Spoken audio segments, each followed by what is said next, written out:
That's a good question.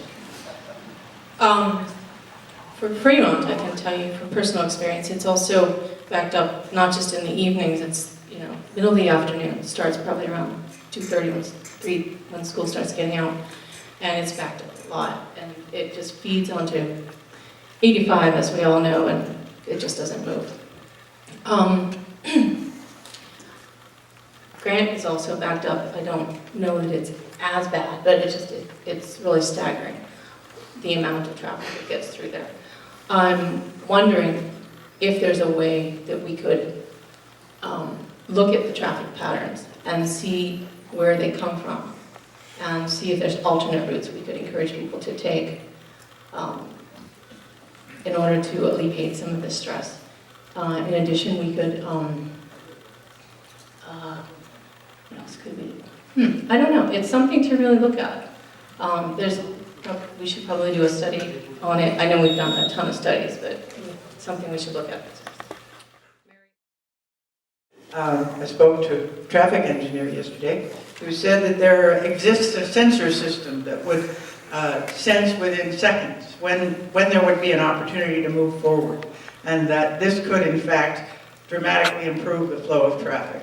I think we all know we live in an area that's growing rapidly. If we are willing to look at it, we see that employment is going up consistently around us, and we reap the benefits when you hear about your neighbor whose house won $1 million over the asking price and you start counting up your equity. We reap the benefits of this employment, but we suffer the consequences. So we ought to be looking at every possible solution, and it appears that there are some quite interesting technologies that might help us. I have nothing to add to this.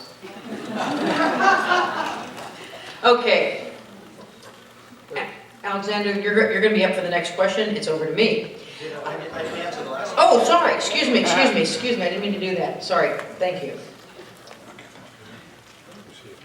As I mentioned in my opening statement, and as I've written about on my website, alexglue.com, we need to engage more with the other regional agencies that surround us. Transportation in the Bay Area is known to be very problematic. There's a book called Managing Power, which gives the example of why it took LA 1 year to fix their earthquake damage and Bay Area over a decade. There are 23 transit authorities in the Bay Area. The VTA is right here in our backyard. There are 18 seats, 3 county seats. Los Altos doesn't have a seat on the VTA. So things like Foothill Expressway, which is a county road, we need to deal with the county, we need to deal with VTA. VTA is talking about closing 2 lanes on El Camino, putting in a bus rapid transit. We need to deal with the state on 85. All of these things affect traffic beyond which we have no control. I do believe we should be using better technology for stoplights, though. Thank you. Yeah, perfect. No. Jared, you're up to answer this question. All right, well, I'll start by saying that I will not pursue putting in a roundabout at Fallen Leaf Lane again. But aside from that, I think that we do have opportunities to coordinate with regional agencies on traffic. I know that there are efforts going in to potentially look at sales tax measures to help with transportation efforts countywide. I believe that as a county, transportation is the #1 critical priority for the growth that we're experiencing between housing and transportation. That's where it's materializing.